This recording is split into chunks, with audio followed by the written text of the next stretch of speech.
un detalle que no me quedó claro, la referencia que es a la representación del Estado, la referencia al pueblo Icaque.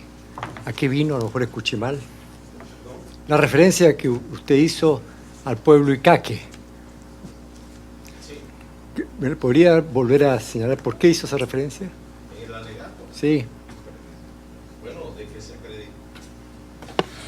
Perdón, que se acreditó que el pueblo Icaque habita desde antes de la llegada de la etnia garífuna a tierra hondureña, que se acreditó que el presbítero Manuel de Jesús Subirana solicitó en la zona que actualmente es Triunfo de la Cruz y Tela, se diera tierra para que se asentara, para que se legalizara la tierra a favor del pueblo Icaque en 1864, y que cuando él describió el área que solicitaba, no citó ninguna colindancia con pueblo alguno.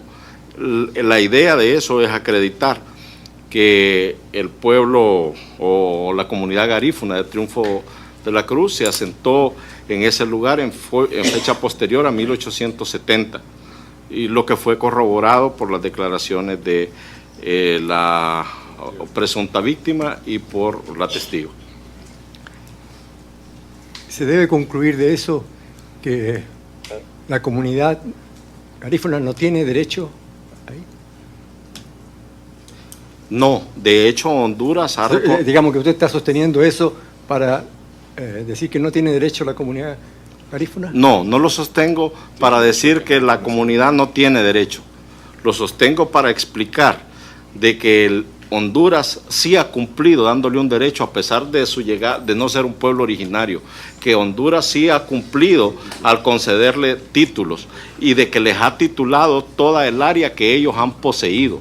Lo que ellos pretenden hoy no lo poseían, ni lo han poseído. Gracias, señor presidente.